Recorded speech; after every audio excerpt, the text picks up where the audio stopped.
Hello, folks. Let's make to elevate your viewing on Enterprise TV. And the show is Homo Politicus, the friendly octopus that claws at anything worthy of note in my country. Today, Nigerian lawmaker bankrolls mass wedding for 105 orphans and the less privileged. More like campaigning in poetry, governing in prose.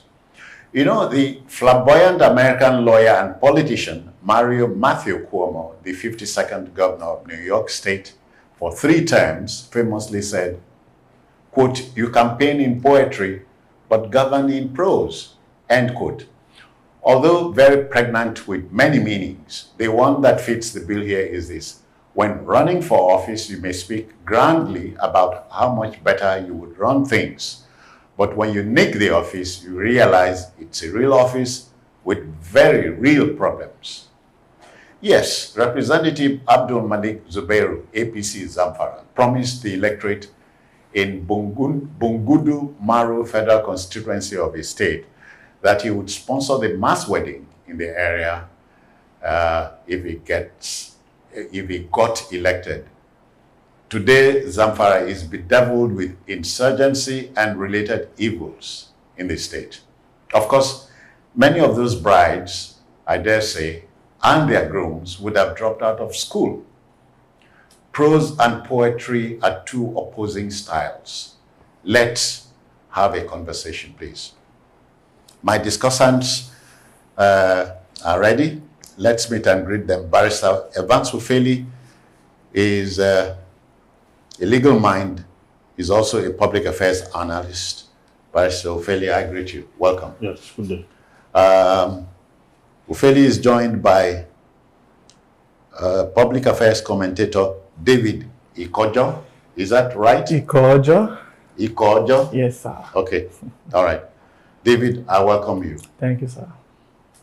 Gentlemen, the story is straightforward. So, ordinarily, let me start with David. Ordinarily, the bystander will say, but the politician is fulfilling a campaign promise. We applaud him for that. I will applaud him for that, for keeping to his promise. But here is where I have an Promise issue with of doing what?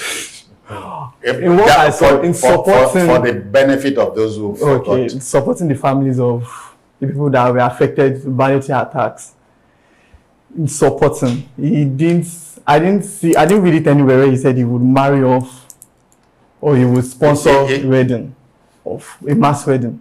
Now where I have an issue is, yes, fine, he's keeping to his promise. What promise again? He's keeping to his promise of supporting the families that were affected by banditry attacks. Now, yes, he's keeping to his promise, but most of those girls there, I don't think they are up to the age of marriage. And most of them educated. Couldn't he have sponsored them to school? Couldn't he have sponsored a good number of them to learn a skill, 1 or 2? Then he will now, let's say, pick those that are ready and ripe for marriage and put into marriage. Yeah, but you just said he was fulfilling a campaign promise. Yes, but that doesn't mean you should pick all of them. Some were, let's say, 16. If you look at the picture, you look at the pictures that are online, you see that some of them are 16, let's say 14, and then you just pick these children who are still new to life and have gone through a lot and just put them into marriage. Were they educated on marriage? Was there any seminar held to educate them on how marriage would be like? David, so you could say the man campaigned in poetry, but is ruling in prose. One could say that. But Saufeli, he's not speaking for you, or is he? What I say in this whole thing is that manifestos, from what we know it to be, are actually the projections and aspirations of a would-be leader, okay, who, by every stretch of imagination, will present to the public what he feels are their needs.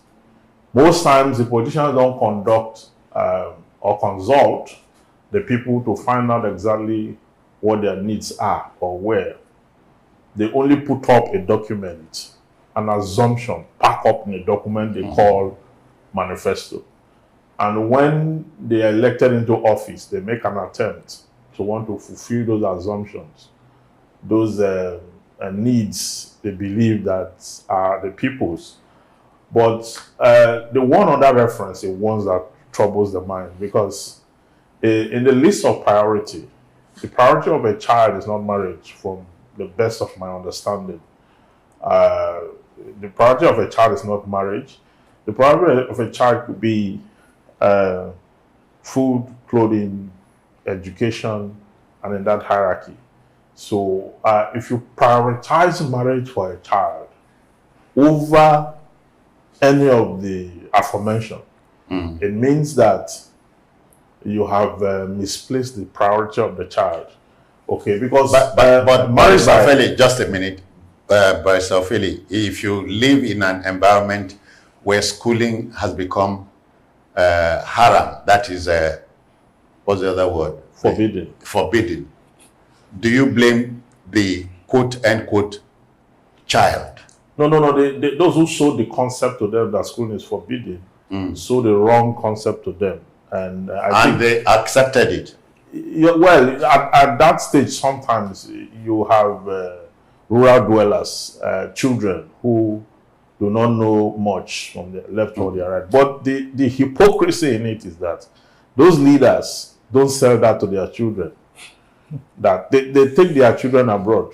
They put their children in the best schools all over the world. And those same schools are the schools that they said knowledge emanating therefrom is forbidden.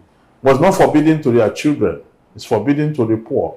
So you notice that at the end of the day, the poor, is the one that will suffer the brunt of this misinformation. The shorter end of the stick. Yes, it's misinformation, and that is not good for society. A leader who has been elected to govern should be able to uplift the life of his people by providing education for them to empower their inner faculty, and then give them a new perspective of life, which they can adopt, thereafter, and make meaning out of life. But what we have here is someone misinforming and miseducating children, and then you are dragging them into marriage so that they go and start another circle of poverty. The one on them, they have not been able to wash it off. Then you drag them deeper into the pit to go start another circle of that same lifestyle. I don't think that is right. Okay, David, I'm sure you are not familiar with the saying that politicians promise you heaven, but deliver hell. And makes you want to say, if voting changed anything, they would make voting illegal. Have you heard it? No, I've not heard that. Okay.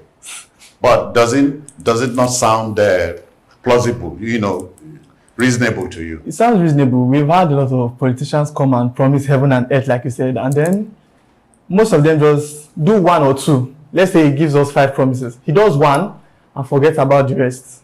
Some don't even go back to do any. They just continue with what they want to do. Barrister Ophelli, Mahatma Gandhi, you remember him now, he said, it is better to be violent if violence is in your heart than to put on a cloak of non-violence to cover impotence. You get the logic. Yeah, that is hypocrisy. It is better to show off yourself that you are a deadly human being than to come out and look holy and sanctimonious, but inside you will do dangerous things and deceive people. That is exactly what this captured the entire essence. I mean, these are children who are just coming up of life, and what they ordinarily need is the best gift you can give to a man is to give him a new perspective in the mix of whatsoever you have. But you are not able to give him a new perspective. You are even advertising it to the world that you are about to, or you have conducted wedding or marriage for over 150, and you are telling us you have given them some money. You are giving them 100,000 that. Yes, so into 105. Couldn't you have used that fund, to educate them or to take them to learn skills? Because the question I'm going to ask is, these people that you married off now, do they have skills? When were they even born that they are now at the neck and deep into marriage already? It shows that the leader is a failure himself. Okay. You understand? Leadership is the ability to move people from point A to point B progressively. Okay. And yet you are supposed to be a rainbow in somebody's cloud. Yes, and you are supposed to inspire confidence. Okay. We read, from the Roman Empire how that in those days Caesar will stand before the people and just make a speech, sometimes 10-minute speech, 5-minute speech, and then the soldiers, both the soldiers and the people will team together and they are ready for war. So there is the king that won't have to calm them down. All they needed then was just the motivation of a leader. Okay, but here are leaders who do not motivate people, demotivate them, tell them that education, Western education is forbidden, then introduce some kind of system to them, marry them off, and then neck them deep into religion. Yeah. And religion playing a very dangerous role here. That is why I keep saying that perhaps religion is for the poor. Because the very rich and comfortable elites in society, you cannot find their children in that mix. Bryce Ofeli, if you remember the so-called first Antichrist, Napoleon Bonaparte, said religion is a sure way of keeping the poor people down. Yes, and that religion is the reason why the poor will not eat the rich, kill the rich. So this is exactly what is going on. This lawmaker, let him tell us how many among those that are his own children, where are his children? He should tell us whether they have been married off at that same age where he's doing this, and whether that should be the practice. Okay, because here we have a law in Nigeria, the Child Rights Act in section 23 and 22. But many states, are yet to adopt it. Yeah, but many have also adopted it. Okay, prohibits child forced marriage and all that. But here we have a practice here. Even betrothal is also forbidden. Okay, but here you have this one has even gone beyond all that. They are already drawn to it, and a lot of people saw this. So there are other young girls now possibly that will be warming up for the same privilege. I mean, looking up to their lawmaker, that in the next batch, some of them will start to apply. Because that is what it's only natural. Yeah, so you have created a bad precedent, and then people are looking up to that precedent. That is what they are going to do. Their elderly ones did it. They will follow and all that. Then you keep repeating this cycle of poverty. Yeah, all right. It's not right. David, are you seeing what I'm saying now? The difficulty in divorcing religion from politics, given what he has just said. Religion is politics. Politics is religion. Very well. There is no much difference between the two. Someone stands in power and tells you, this is what we should do. And as a follower, that is what you are going to do. He tells you, God forgive me, he tells you are supposed to pay 10%. Forgive me for doing what? He tells you are supposed to pay 10% of your tithes. He tells you the tithe is not for him, it's for God. And you pay. If you don't pay, it becomes a problem. He starts chastising you in front of everyone. The same thing politicians do too. If they tell you this is the way to go, if you go outside of that line, blood is definitely going to be shed. David, Jesus the Christ never talked about tithing. He only said give to Caesar what belongs to Caesar. And it wasn't referring to tithe. He's only referring to tithe. Okay. And I dare say Holy Prophet referring to taxation. Holy Prophet Muhammad, peace be on him, never asked children to go into early marriage to bear children. This marriage thing that just happened, first of all, we don't even know if most of those girls were married to young children like themselves. We don't know if they were married to older men. So it will be the blind leading the blind. We don't. Nobody is leading anybody. We're just going wherever we want to go. No. Going by what he said, if a child gets married to another child, aren't you talking about two blind people? Following. Inexperienced people leading each other. We don't even know if, let's say, there's a possibility that one alpha would have married 6 of those girls and will send them straight to the farm. That's where they are going to. There's no other place. So where are we now going with this? Or Quranic schools. Where are we now going with this? Where is the poverty alleviation that is going to happen? He married them off, gave each family received about 170,000. Which business is 170,000 going to start now that would uphold the family? Do they have skills, this young girls? And These there are are children. questions. What are they going to use? The girls were giving 50,000. It was written, and they were also giving 20. That's they have 70. Yeah, What are they going to use this 70,000? Gentlemen, Which knowledge do they have to use it? But do you know any situation where the Zamfara state government has denounced this exercise? No, they've not. So- There's no way they've denounced it because it's in the news, and the lawmaker spoke himself to the press, and the press reported, what exactly is going on, and he took it as a mark of fulfillment of his manifesto, which he has told the world. But we are saying that fulfillment is a wrong one because it is at variance with a known law of the country. That you should not. There was a time they also said that these young people are adult. They were adults. But when we saw the pictures, they don't look like adults. At least they don't look like adults at all. So the thing is, there's a criminal conspiracy here. The parents or Conspiracy the, to what? Dowry To do was what? paid. Dowry To was commit paid. an But to offense. which family? to commit an offense, to commit an offense. So, but An the offense. exercise in Zamfara is not an actionable one, or is it? Well, it's not actually because it's not domesticated. In that Zamfara, the former governor of that state used to be now a senator, and married a 12-year-old some time ago. The And, Egyptian yes, some time ago, and some other persons justified it. Yes, and all that. And these lawmakers too, many of them have underage girls that they have married off to themselves and to other people. And we're saying, is that the only thing? Is that the only program that state have to offer to the public? Why haven't they sent children to abroad, send them to go to school or send them to learn a trade and put it in the news? In a Is it land marriage? where education is haram, forbidden. This thing, this Okay, analysis is hold your fire, Barrister Ofeli. David, I hope this makes some sense to you.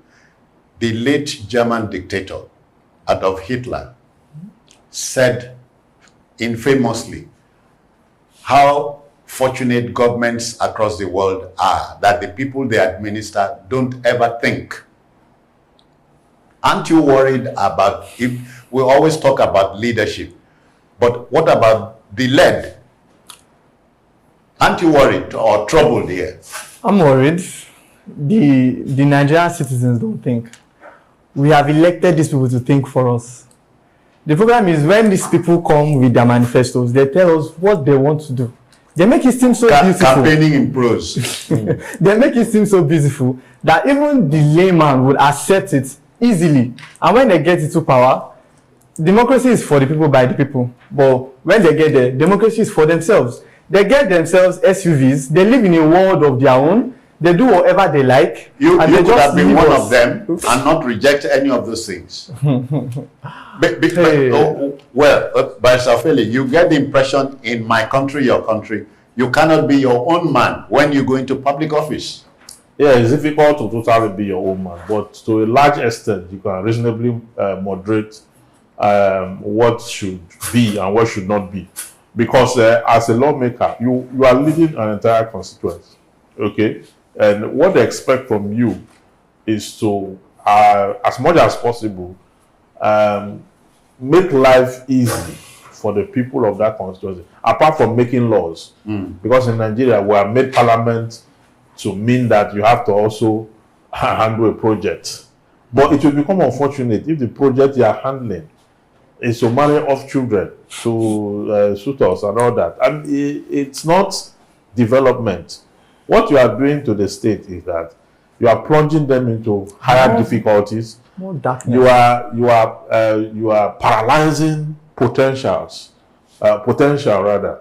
You are paralyzing potential, and it is wrong for that as a leader to do that. Yeah. Except you don't actually know the true meaning of empowerment or empowering people. You don't. Marriage is not an empowerment. It's not. As for me, No, but Safeli, think again. Marriage is not an empowerment. it's not. It's not For children. No, it's not. It's not an Okay. empowerment. It's not an empowerment. David, you get the impression that the most violent element in society is ignorance. In Or don't ignor- you think? It is. In ignorance, we are led, and we do whatever we are told. Even if it means sticking our heads in fire, we'll stick our heads in it. Because the politician said so. Yes. And the Bible says you must obey those in authority. Because not in isolation. No, not in isolation is not there. It's not the part of the text. Because Jesus rebuked the Pharisees by telling them that they wash the outside of the cup, okay, and the inside is full of scarlet and dirt. Meaning that they tell the people to do things that they themselves will not do. And they mislead the people. You know, even when one of them was caught, the Bible says was caught in the very act, they wanted to stone her to death. And the course of that paradigm was changed when he said, among you, anyone that have no sin should first cast the stone. And they all dispersed, okay? So they had stones there. Yes, they had stones there. So it's not every time that whatever you are told to do by your leaders, you will do same. I mean, there was Potiphar's wife that told Joseph to do a particular thing, and Joseph rebuked her. Yes, she's leader to Joseph. But David, in taking the discussion home, therefore, in Bible and Quranic times, in Bible and Quran times, prophets of God and Allah, if you like, spoke truth to authority. Yes. But in the modern times, they hardly do. They hardly do, or do the authorities listen? I don't think they hardly do. No, which is which? Now, it is not speaking truth from both sides of the mouth to at that time, there was a clear-cut distinction between the clergy and the politicians. Yeah. Today, there's no decision between the clergy and the politicians. In fact, we have more politics inside the church than we have outside. Yes, because if you see the way people go about hustling in church to be this and to be that and all that, it's almost like the only thing the church have not done is to conduct election. They do. Every other political endeavors they have adopted. There are churches where they do election. They contest election. So, I mean, so what's the difference? So what's the difference between the politicians and the church? Well, you know, I remember a Negro spiritual song, "Give me old-time religion." So it's better we went back there. Yes. Yes. Don't you think? It is better, yes, because what we have today is a complete mess of what religion should be. For some of us who do theology, it's quite very hard to go to church right now. Very, very hard. You sometimes just do online service. It's hard because everything we were taught, okay, from hamartiology to eschatology to all the these things all the courses that we did about God and all that, the current day church has turned everything on its head. So if you have a very clinical understanding of the fact that Jesus is the alloparacletics, you will not be able to go to church because you cannot find a place that reflects what you know. So you just do online and leave the rest. All right. In applying the brakes, let me quote Mahatma Gandhi one more time, David. He said, "It is better to be violent if there's violence in our heart than to put on a cloak of non-violence to cover our impotence." You get the logic? Yes, I get the logic. So how do we take this home? Hypocrisy. What I feel should have been done is get a list of these children, segregate it. This one should go to school. This one should go and learn skill. People of age should go into marriage. You want to our politicians should begin to listen.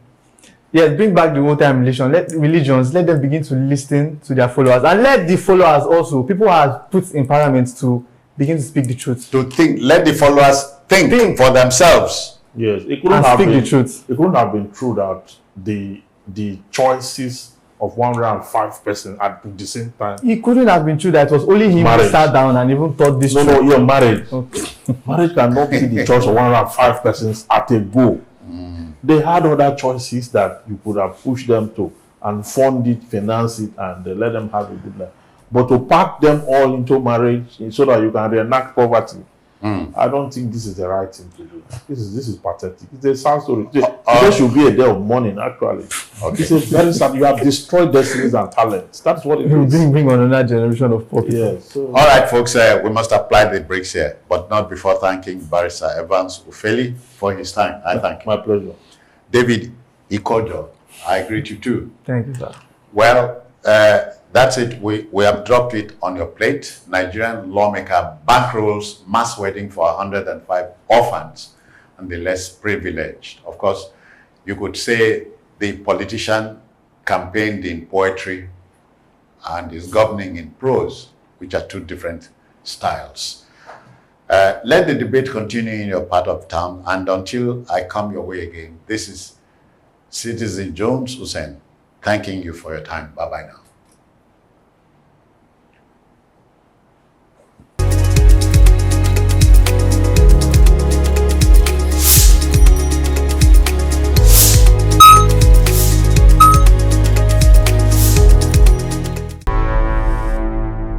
Enterprise TV, a tradition of truth.